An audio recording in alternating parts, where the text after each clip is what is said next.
शहरी निकाय में लागू होगी प्रमाण पत्रों की डोर स्टेप डिलीवरी, बैठक में दिए गए निर्देश। कांवड़ यात्रा में 7 फीट से ऊंची कांवड़ नहीं ला पाएंगे, शिव भक्त डीजे पर भी होगा नियंत्रण। केंद्रीय कोटे में कमी से प्रदेश में पैदा हुई बिजली की किल्लत।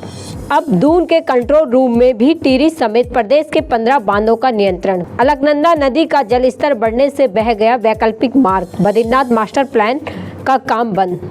नमस्कार, आप देख रहे हैं उत्तराखंड टाइम में, आपके साथ सपना कंडियाल। नजर डालेंगे आज की खबरों में। राजधानी में प्रमाण पत्रों की door step delivery pilot project सफल होने के बाद अब प्रदेश में भी शहरी निकाय में ये सुविधा होगी। बीते सोमवार को सचिवालय में सूचना प्रौद्योगिकी एवं गुड गवर्नेंस की बैठक में मुख्यमंत्री पुष्कर सिंह धामी ने अधिकारियों को निर्देश दिए। सीएम धामी ने कहा सभी विभाग यह सूचित कर ले कि उनके विभागीय वेबसाइट अपडेट हो। बैठक में जानकारी दी गई कि अपनी सरकार पोर्टल के माध्यम से 884 सेवाएं, ऑनलाइन माध्यम से दी जाने वाली सेवाओं में प्राप्त आवेदन 93% निस्तारण किया जा रहा है। कांवड़ मेले में इस बार भी कांवड़ की ऊंचाई तय की गई है। कोई भी कांवड़िया 7 फीट से ऊंची कांवड़ नहीं लाएगा। डीजे पर इस बार भी नियंत्रण रखा गया है। इसके अलावा सुरक्षा व्यवस्था के लिए सोशल मीडिया की निगरानी पर जोर दिया गया है। कांवड़ मेले की सुरक्षा व्यवस्था को लेकर अंतर्राज्य और अंतर इकाई समन्वय बैठक में 8 राज्यों की पुलिस अधिकारियों ने चर्चा की और दिशा निर्देश जारी किए। सोशल मीडिया को अधिक संवेदनशील माना गया है और निगरानी पहले से अधिक कड़ी की जाएगी। मिश्रित आबादी वाले क्षेत्रों में अतिरिक्त फोर्स तैनात करने और यातायात सुगम बनाने के लिए डाइवर्जन प्लान तैयार करने को भी कहा गया है। पुलिस मुख्यालय में हुई बैठक में उत्तर प्रदेश, दिल्ली, हरियाणा, पंजाब, जम्मू कश्मीर, हिमाचल प्रदेश, राजस्थान और सीआरपीएफ, रेलवे सुरक्षा बल के अधिकारियों ने प्रतिभाग किया। केंद्रीय कोटे की बिजली में कमी आने से राज्य में बिजली किल्लत पैदा हो गई है। यूजेवीएनएल का उत्पाद तो ठीक है, लेकिन केंद्रीय कोटे की आपूर्ति गड़बड़ा गई है।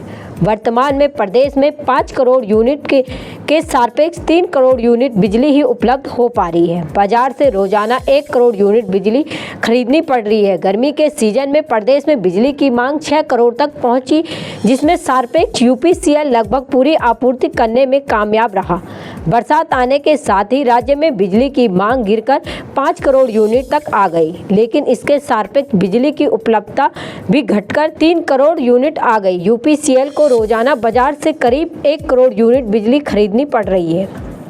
उत्तराखंड के 15 बांधों में बाढ़ के हालात पैदा होने पर अब देहरादून में बैठे विशेषज्ञ भी अलर्ट कर सकेंगे। उत्तराखंड आपदा प्रबंधन प्राधिकरण ने देहरादून स्थित नियंत्रण कक्ष में इन बाढ़ों का शेड्यूल कंट्रोल कर लिया है। पहली बार यूएसडीएमए ने शुरुआत की है। पिछले दिनों बांधों की सुरक्षा को लेकर समीक्षा बैठक हुई थी, जिसमें कई तथ्यों पर चर्चा की गई। सचिव आपदा प्रबंधन डॉक्टर रजनीश सिन्हा ने आपदा से पहले बांधों की सुरक्षा को लेकर जरूरी उपाय करने के निर्देश दिए हैं। इस बीच देहरादून स्थित आपदा प्रबंधन के नियंत्रण कक्ष में सभी बांधों का शेड्यूल कंट्रोल किया गया है।